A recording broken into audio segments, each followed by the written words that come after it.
India, Pakistan की तरह बाकी देशों में भी कुछ भ्रष्ट राजनीतिक नेता और माफिया मौजूद हैं और कुछ लुटेरों का एक गिरोह ऐसे ही कुछ भ्रष्ट राजनीतिक नेता और माफिया का पता लगा लेता है जिनके अकाउंट में सैकड़ों मिलियन क्रिप्टो करेंसी मौजूद है जिन्हें उन्होंने गैर कानूनी तरीके से कमाया है। जो लोग क्रिप्टो करेंसी के बारे में स्पष्ट नहीं है उन्हें संक्षेप में बता दूं। क्रिप्टो करेंसी एक डिजिटल करेंसी होती है जैसे कि बिटकॉइन, इथेरियम। इनमें से सबसे महंगी है बिटकॉइन। फिलहाल इसका मूल्य लगभग 95,000 US डॉलर है और इसलिए अब वो लुटेरों का गिरोह उन भ्रष्ट नेताओं के अकाउंट से वो क्रिप्टो करेंसी लूटने के लिए जबरदस्त कुछ मास्टर प्लान बनाकर इस मिशन पर निकल पड़ता है। और लुटेरों के इस गिरोह में एक ऑलराउंडर हैकर के साथ कई अनुभवी टीम मेंबर भी शामिल हैं। आखिरकार क्या वो इस लूट के मिशन को सफल कर पाएंगे और अंत में उनके साथ क्या हुआ, ये जानने के लिए वीडियो को जरा भी स्किप किए बिना आखिर तक देखते रहिए। ऐसी ही जबरदस्त लूट की कहानी पर आधारित 2024 में हाल ही में रिलीज हुई आज की फिल्म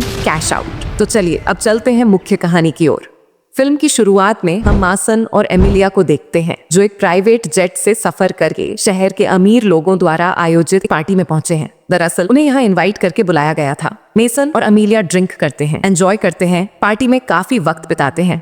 कुछ देर बाद उनकी मुलाकात पेरेज नाम के एक अमीर शख्स से होती है। पेरेज ही इस पार्टी का आयोजक था, साथ ही वह देश के सबसे अमीर लोगों में से एक है। बातचीत के एक मोड़ पर मासन कहता है कि महंगी महंगी गाड़ियां स्टॉक करना उसका बहुत पसंदीदा शौक है। ये सुनकर पेरेज उन दोनों से काफी इम्प्रेस हो जाता है। इसलिए पेरेज उन्हें अपनी महंगी गाड़ियों की कलेक्शन दिखाने के लिए अपने गैराज में ले जाता है।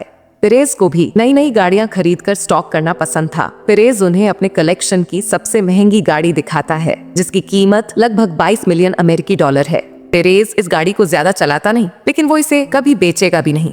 गाड़ी देखकर मेसन और एमिलिया उसमें बैठने की इच्छा जाहिर करते हैं तो पेरेज तुरंत राजी हो जाता है। फिर जैसे ही वे गाड़ी में बैठते हैं, एमिलिया अपने कान में एक वायरलेस डिवाइस लगाती है। उसी समय मासन जैसे ही गाड़ी स्टार्ट करता है, एमिलिया एक लिंक नाम के शख्स को सिग्नल भेजती है और उसी समय पेरेज के गैराज की सारी सिक्योरिटी सिस्टम बंद हो जाती है।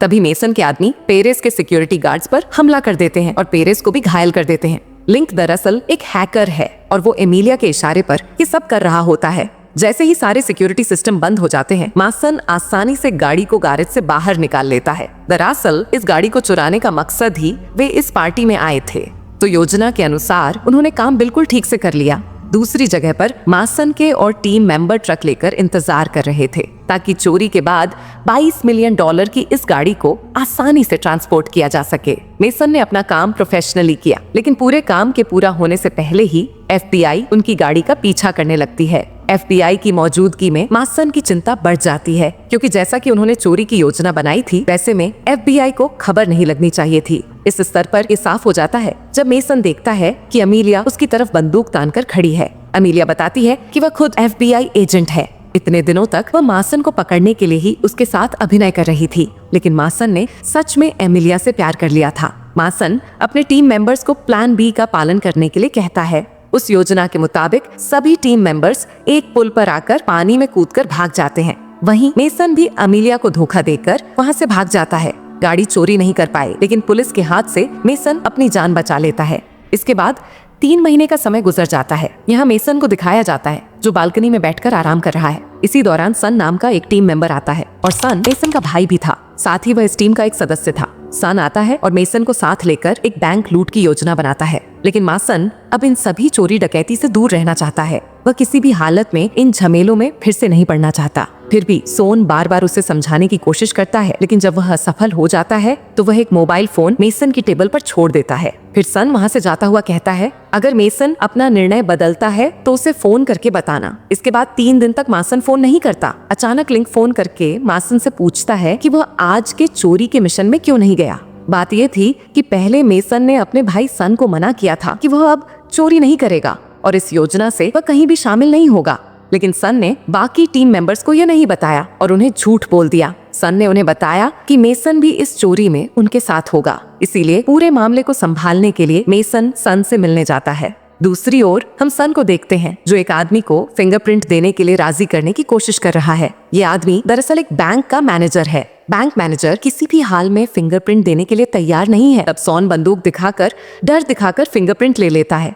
सोन बैंक के मैनेजर को बंदी बनाकर बैंक की ओर जाने लगता है। तभी मेसन वहां पहुंचकर सोन को समझाना शुरू करता है कि वह यह चोरी न करे, लेकिन सोन किसी भी हालत में मेसन की बात सुनना नहीं चाहता। चोरी की योजना के मुताबिक बाकी कार्यवाही पहले ही शुरू हो चुकी है। बैंक मैनेजर का फिंगरप्रिंट लेना योजना का पहला कदम था। अब किसी भी हालत में वहां से निकलने का रास्ता नहीं बचा है। सन मैनेजर को लेकर बैंक में घुस जाता है और मजबूरन मासन भी बैंक के अंदर आ जाता है। टीम के अन्य सदस्य पहले से ही बैंक के अंदर अपनी अपनी पोजीशन में खड़े होते हैं ताकि स्थिति को संभाल सकें। सन मैनेजर से कहता है कि वह वॉल्ट खोलने के लिए फिंगरप्रिंट दे। मैनेजर चालाकी से बैंक का इमरजेंसी अलार्म बटन दबा देता है। इसके कारण बैंक के सिक्योरिटी गार्ड्स बंदूक लेकर बैंक के अंदर आ जाते हैं। मेसन की टीम के सदस्य बहुत ही कुशलता से सिक्योरिटी गार्ड्स को हराकर उन्हें बंदी बना लेते हैं। सन अपने टीम मेंबर्स को बैंक में मौजूद ग्राहकों पर नजर रखने को कहता है और खुद मैनेजर के साथ वॉल्ट खोलने चला जाता है। मेसन उनके पीछे पीछे जाते हुए सन से पूछता है कि वह दरअसल यहाँ से क्या चुराना चाहता है। सन बताता है कि इस बैंक में एक फ्लैश ड्राइव है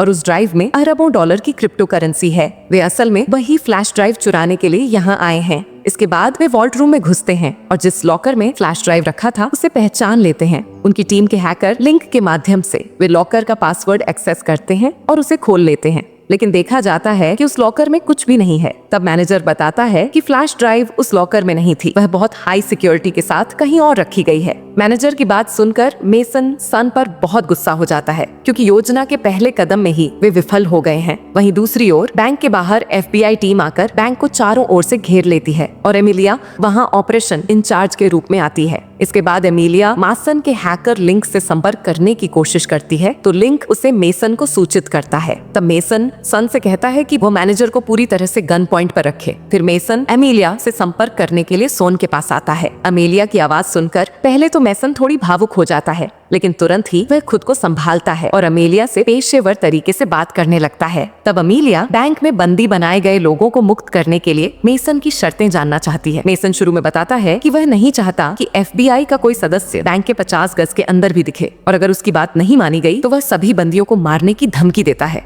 अमेलिया मेसन की पहली शर्त के मुताबिक FBI के सदस्यों को बैंक से दूर कर देती है। इसके बाद मासन अपनी दूसरी शर्त रखता है, बैंक के अंदर खाना भेजना होगा। मासन की शर्त के जवाब में एमिलिया भी एक शर्त रखती है, खाना और पानी पाने के लिए बंदियों में से कम 2 को छोड़ना होगा। इस शर्त पर मेसन राजी हो जाता है, लेकिन वह चाहता है कि एमिलिया खुद खाना लेकर बैंक के अंदर आए। वह कहता है अगर एमिलिया खाना लेकर अंदर आती है तो वह भी शर्त के मुताबिक काम करेगा। मासन तब सभी बंदियों को बैंक के दूसरे कमरे में शिफ्ट कर देता है और बताता है कि वहीं उन्हें खाना मिलेगा। फिर एमिलिया मासन की बातों के अनुसार खाना लेकर बैंक के अंदर आती है और मासन को समझाने की कोशिश करती है कि वह सरेंडर कर दे। अमेलिया बताती है कि FBI ने चारों ओर से बैंक को घेर लिया है, इसीलिए भागना लगभग असंभव है। वह कहती है अगर मेसन अब सरेंडर कर देता है तो उसकी सजा बहुत कम हो सकती है, लेकिन मेसन इन बातों को नजरअंदाज कर देता है और अमेलिया को वहीं बैठकर इंतजार करने को कहता है, जबकि वह खुद खाना लेकर बंदियों के बीच बांटता है। खाना खाने के बाद वह शर्त के मुताबिक 2 बंदियों को अमेलिया के हाथों में सौंप देता है। अगले सीन में मेसन और लिंक बात कर रहे होते हैं। इस बीच लिंक उस फ्लैश ड्राइव के बारे में कुछ जानकारी प्राप्त कर चुका है। असल में वह फ्लैश ड्राइव इजाबेल नाम की एक महिला की थी जो एक शक्तिशाली राजनीतिक नेता और बहुत ताकतवर व्यक्ति थी।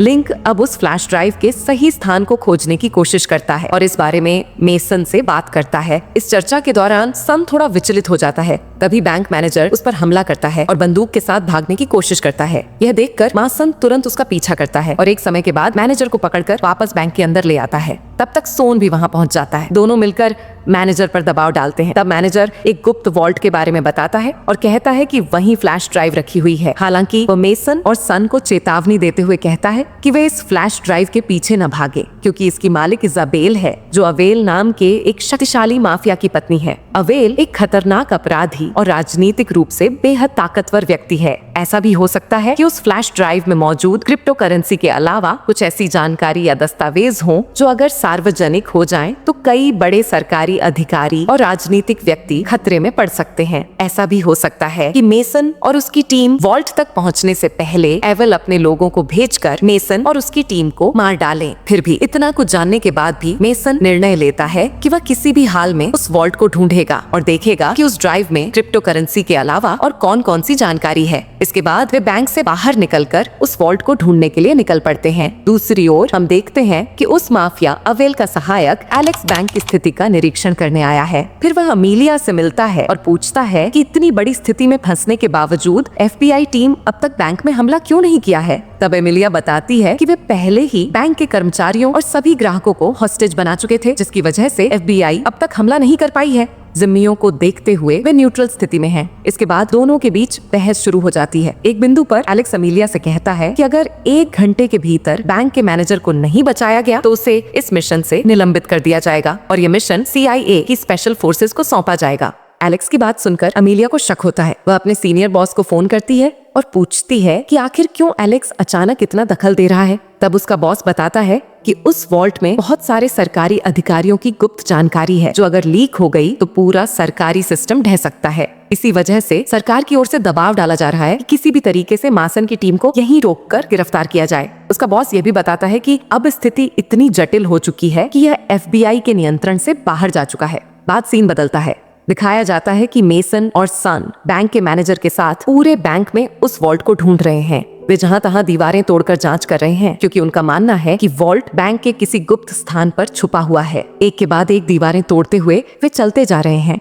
फिर मेसन दीवार तोड़ने का काम सन को सौंपकर खुद हॉस्टेजों के कमरे में चला जाता है। हॉस्टेज लोग सोच रहे थे शायद अब वे मुक्त होंगे। मेसन भी उन्हें इसी तरह का आश्वासन देता है। इस बीच बैंक के बाहर CID की स्पेशल फोर्स ने चारों ओर से बैंक को घेर लिया है और किसी भी समय वे बैंक के अंदर घुसकर हमला कर सकते हैं। बाहर ऐसी उत्तेजना पूर्ण स्थिति देखकर अमेलिया जल्दी से मासन के पर्सनल नंबर पर फोन करके कहती है अब उसे पूरी टीम के साथ सरेंडर कर देना चाहिए। ये उनका सबसे अच्छा निर्णय होगा, क्योंकि CIA की फोर्स किसी भी समय हमला कर सकती है और इससे बैंक के अंदर सभी लोग मारे जा सकते हैं। तब मासन कहता है अगर स्थिति सच में इतनी भयंकर है तो अमेलिया को प्रेस मीडिया को घटना स्थल पर बुला लेना चाहिए, क्योंकि अगर प्रेस का कैमरा लाइव न्यूज ब्रॉडकास्ट करना शुरू कर देता है तो CIA फिर सीधे हमला नहीं कर सकेगी। मेसन की बातों के मुताबिक अमेलिया गुपचुप तरीके से प्रेस को इस स्थिति के बारे में बता देती है। ठीक तभी CIA की टीम के प्रमुख साइरस वहां आकर सब कुछ अपने नियंत्रण में ले लेता है और अमेलिया को ऑपरेशन से बाहर जाने को कहता है। साइरस मेसन को बताता है अगर वह 15 मिनट के अंदर पूरी टीम के साथ सरेंडर नहीं करता तो पूरी बिल्डिंग को उड़ा दिया जाएगा। मेसन फिर साइरस को जवाब में कहता है बिल्डिंग उड़ाने से पहले वह एक बार बाहर देख ले, क्योंकि तब तक प्रेस मीडिया घटना स्थल पर पहुंच चुकी होगी।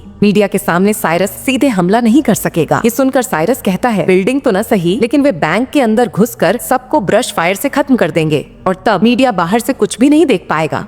इस बीच दिखाया जाता है सन दीवार तोड़ते तोड़ते आखिरकार एविल और इजाबेल का वह सीक्रेट लॉकर ढूंढ ही लेता है। तब मेसन लिंक को कहता है जितना जल्दी हो सके लॉकर का एक्सेस ले। लिंक बताता है इतना पावरफुल सिक्योरिटी सिस्टम का एक्सेस लेने में उसे कम से कम 10 मिनट का समय लगेगा, लेकिन उनके पास सिर्फ 8 मिनट है। इस समय के अंदर काम खत्म करना होगा, नहीं तो CIA की फोर्स अंदर घुस आएगी। मेसन निर्णय लेता है वह हॉस्टेजेस को एक एक करके बाहर भेज देगा, जिससे कुछ समय मिल जाएगा और तब तक लिंक शायद लॉकर का एक्सेस ले लेगा। एक एक करके सभी हॉस्टेजेस को बाहर भेज दिया जाता है। आखिरकार बैंक का मैनेजर भी बाहर भेज दिया जाता है। फिर मेसन के निर्देश अनुसार सभी टीम सदस्य एक एक करके CIA के सामने सरेंडर करना शुरू कर देते हैं। सन बाहर आकर सरेंडर करने से पहले मेसन से माफी मांगता है, क्योंकि शुरू में मेसन इस चोरी को करने के लिए राजी नहीं था और चूंकि यह चोरी सन के अनुरोध पर की गई थी, वह समझता है कि केवल उसकी वजह से आज सभी लोग इस खतरे में पड़े हैं। फिर भी जो भी हो, मेसन तो उसका भाई है, इसीलिए मेसन उसे हिम्मत न हारने और साहस बनाए रखने के लिए कहता है। सब लोग बाहर निकल जाने के बाद बैंक के अंदर सिर्फ लिंक और मेसन ही रहते हैं। CIA प्रमुख साइरस अपनी फोर्स को बैंक के अंदर भेजता है और वे देखते हैं कि मेसन हाथ में बम लिए खड़ा है, उसके पास लिंक है। मेसन शर्त रखता है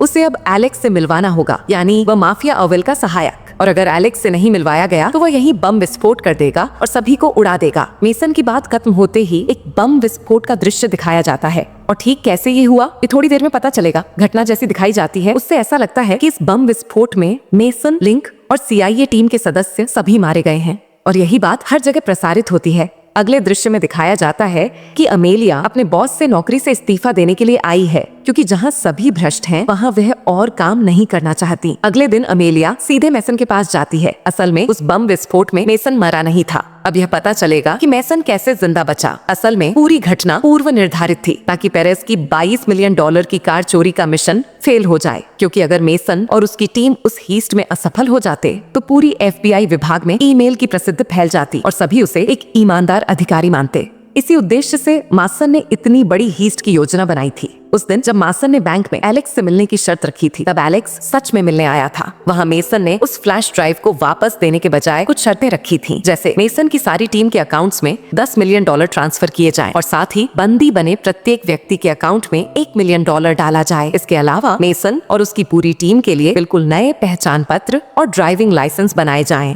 और अगर एलेक्स इन शर्तों को नहीं मानता तो वह उस माफिया आवल सहित सभी भ्रष्ट अधिकारियों का भ्रष्टाचार पूरी दुनिया में उजागर कर देगा। एलेक्स ने सारी शर्तें आवल को बताईं और वो माफिया आवल भी इन शर्तों को मानने के लिए मजबूर हो गया। अंत में मासन जानबूझकर उस बम को विस्फोट कराता है ताकि सभी को लगे कि वह मर चुका है, लेकिन तब तक मासन शहर छोड़कर बहुत दूर चला गया और एमिलिया के साथ नई जिंदगी बसा रहा है, जो कि किसी को नहीं पता चलता। अब उनके प्रत्येक के अकाउंट में मिलियंस डॉलर्स हैं, जिससे वे पूरी जिंदगी आराम से जी सकते हैं। और यहीं पर फिल्म खत्म होती है। इस कहानी से हम सीखते हैं कि सच का मुखौटा पहनने वाले लोगों पर आसानी से विश्वास करना सही नहीं है। शक्ति और बुद्धिमत्ता का सही उपयोग किसी भी स्थिति को बदल सकता है। भ्रष्टाचार के खिलाफ लड़ने के लिए साहस और योजना दोनों की जरूरत होती है। इन बातों को हमें याद रखना चाहिए। कहावत है, चोर के ऊपर बटपारी। ठीक वैसे ही एक और चौंकाने वाली घटना पर आधारित है एक शानदार हाइस्ट मूवी, जिसमें लुटेरों को भी धोखा देता है एक स्पाई टाइप का आदमी। इस मूवी में हम जानेंगे एक शारीरिक रूप से विकलांग व्यक्ति की कहानी, जिसने एक खतरनाक हादसे में अपने पूरे परिवार को खो दिया। वह खुद बच गया, लेकिन हमेशा के लिए लकवाग्रस्त हो गया और व्हील चेयर पर बैठकर जीवन बिताना पड़ा। लेकिन यहाँ है चमत्कार। इस अपंग स्थिति में बैठकर वह आदमी एक ऐसा मास्टर प्लान बनाता है जिसकी मदद से वह अपने घर से बैठकर एक बैंक में डकैती करता है और एक रात में करोड़पति बन जाता है। मूवी इतनी शानदार है कि देखने के बाद आप हैरान रह जाएंगे। एक विकलांग व्यक्ति ने कैसे इतनी बेहतरीन मास्टर प्लान बनाकर एक बैंक लूट को सफल किया। इसीलिए अनुरोध है, वीडियो को पूरा देखें और अगर पूरी मूवी देखनी है तो स्क्रीन पर दिख रहे इस वीडियो पर क्लिक करें।